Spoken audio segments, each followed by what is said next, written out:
मनस्त्वं व्योम त्वं मरुदपि मरुत्सारथिरसि त्वमापस्त्वं भूमिस्त्वयि परिणतायाम नहि परम् त्वमेव स्वात्मानं परिणमयितुं विश्ववपुषा चिदानन्दाकारं शिव युवति भावेन विभृशे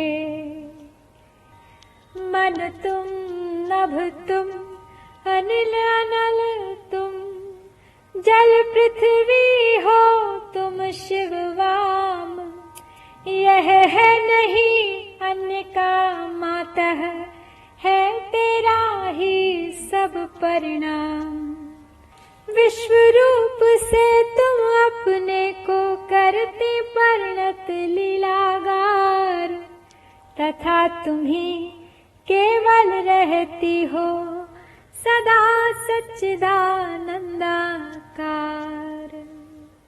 हे शिव युवती, तू मन है, तू ही आकाश है और वायु है सारथी जिसका, वह अग्नि भी तू ही है। तू जल है और तू भूमि है। तेरी परिणति के बाहर कुछ भी नहीं, अर्थात सारा विश्व तेरे परिणाम का ही रूप है। तूने ही अपने आप को परिणत करने के लिए चिदानंदाकार को विराट देह के भाव द्वारा व्यक्त किया हुआ है। सौंदर्य लहरी के 35वें श्लोक में विश्व और शिव की एकता बताई गई है। चिदानंद के आध्यात्म स्वरूप को समझाया है। यहाँ चित और आनंद का जोड़ा भी उसी प्रकार समझना चाहिए जैसे शिव और शक्ति। इस श्लोक में यह बताया गया है कि ब्रह्म की सत्शक्ति का परिणाम ही यह सारा विश्व है और उसका अधिष्ठाता आधार चिदानंद स्वरूप है। मन, आकाश, वायु, अग्नि, जल और पृथ्वी ब्रह्म की सत्शक्ति के ही परिणाम है और चेतना और आनंद का प्रकाश उस परिणाम के प्रत्येक स्तर में प्रत्याभासित हो रहा है। 5 महाभूत, 5 तन्मात्रा, 5 कर्मेंद्रियां और 5 ज्ञानेंद्रियां और मन, बुद्धि, चित्त, अहंकार का अंतःकरण, चतुष्टय सब सत्शक्ति के ही परिणाम है जो चित्त शक्ति के प्रकाश से चेतन और अचेतन दिखाई देते हैं।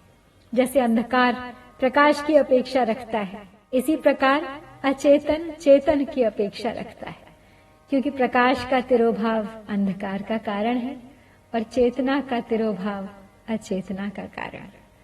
जैसे समुद्र की तरंगों के उठाव उतार पर अथवा भूमि के ऊंचे नीचे धरातल पर प्रकाश पड़ने से कहीं प्रकाश दिखता है, कहीं छाया का अंधकार। उसी प्रकार सत्शक्ति के परिणाम की विषमता पर प्रतिबिंबित चिदानंदाकार के कारण कहीं चेतनता और कहीं अचेतनता की अनुभूति दिखाई देती है। ओ Parashakti, you are the mind, space, air, fire, water, earth, and there is nothing beyond these, as you have manifested in the form of the universe. You have assumed the role of Shiva's consort and manifest as consciousness. This 35th verse of Saundarya Lahari speaks about 5 principal elements: Panchabhuta, Akash, air, fire, water and earth. Apart from these 5 principal elements, the verse also makes a reference to mind. In fact, mind comes first. Mind in association with the modifications of Panchabhuta, such as organs of perception and action, get attached to the material world full of Maya. As a result, one is not able to realize her entire glory, that is, full of consciousness and bliss. Parashakti manifests as the universe in successive stages, like a seed sprouting into a huge tree in stages. Shiva is Nirgun Brahman and is the cause of everything, including Shakti. He is pure consciousness and is devoid of any qualities, as indicated by Nirgun. In order to create the universe, gunas are necessary. So Shiva thought for a while and created Shakti and transferred his unique power of autonomy to her and ensured that she creates the universe. Since she creates the universe, she has gunas. Therefore, she is called Sagun Brahman. So when they come together, it is the state of Chidanand, of both Nirgun and Sagun Brahman. This verse subtly speaks about Kundalini. It begins with a reference to the mind and then proceeds to earth. Mind is Agya Chakra, situated in between the eyebrows. Out of the Panchabhuta, Akash is represented by Vishuddhi Chakra at throat. Air is represented by Anahat Chakra at heart. Fire is represented by Manipur Chakra at the navel. Water is represented by Swadhisthana Chakra at the end of the spinal cord. And earth is represented by the Mooladhara Chakra at the perineum. So she is resting like a coiled serpent in the form of Kundalini at the perineum, and through yogic practice she is awakened and taken to Sahasrar, where Shiva awaits her. When she reaches Sahasrar, the practitioner becomes a realized person, always remaining in the state of bliss, a part of Chidanand. आइए अब 9 बार पुनः इस श्लोक की आवृत्ति करके आज का पाठ संपन्न करते हैं। मनस्त्वं व्योम त्वं मरुदपि मरुत्सारथिरसि त्वमापस्त्वं भूमिस्त्वयि परिणतायां नहि परम् त्वमेव स्वात्मानं परिणमयितुं विश्ववपुषा चिदानन्दाकारं शिवयुवति भावेन बिभ्रिषे मनस्त्वं व्योम त्वं मरुदपि मरुत्सारथिरसि त्वमापस्त्वं भूमिस्त्वयि परिणतायां नहि परम् त्वमेव स्वात्मानं परिणमयितुं विश्ववपुषा चिदानन्दाकारं शिवयुवति भावेन बिभ्रिषे मनस्त्वं व्योम त्वं मरुदपि मरुत्सारथिरसि त्वमापस्त्वं भूमिस्त्वयि परिणतायां नहि परम् त्वमेव स्वात्मानं परिणमयितुं विश्ववपुषा चिदानन्दाकारं शिवयुवति भावेन बिभ्रिषे मनस्त्वं व्योम त्वं मरुदपि मरुत्सारथिरसि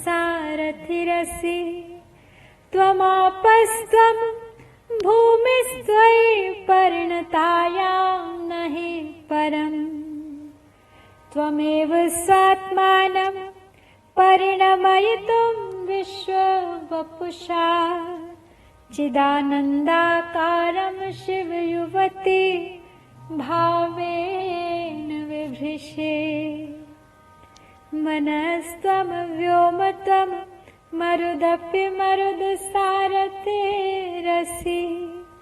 त्वमापस्त्वं भूमिस्त्वयि परिणतायां नहि परम् त्वमेव स्वात्मानं परिणमयितुं विश्ववपुषा चिदानन्दाकारं शिवयुवति भावेन बिभ्रिषे मनस्त्वं व्योम त्वं मरुदपि मरुत्सारथिरसि त्वमापस्त्वं भूमिस्त्वयि परिणतायां नहि परम् त्वमेव स्वात्मानं परिणमयितुं विश्ववपुषा चिदानन्दाकारं शिव युवती भावेन बिभ्रिशे। मनस्त्वं व्योम त्वं मरुदपि मरुदसारथिरसि। त्वमापस्त्वं भूमिस्त्वयि परिणतायां नहि परम्। त्वमेव स्वात्मानं परिणमयितुं विश्ववपुषा। चिदानन्दाकारं शिवयुवती भावेन बिभ्रिशे। मनस्त्वं व्योम त्वं मरुदपि मरुत्सारथिरसि। त्वमापस्त्वं भूमिस्त्वयि परिणतायां नहि परम्। त्वमेव स्वात्मानं परिणमयितुं विश्ववपुषा। चिदानन्दाकारं शिवयुवती भावेन बिभ्रिशे। मनस्त्वं व्योम त्वं मरुदपि मरुदसारथिरसि। त्वमापस्त्वं भूमिस्त्वयि परिणतायां नहि परम्। त्वमेव स्वात्मानं परिणमयितुं विश्ववपुषा। चिदानन्दाकारं शिवयुवती भावेन बिभ्रिशे। ॐ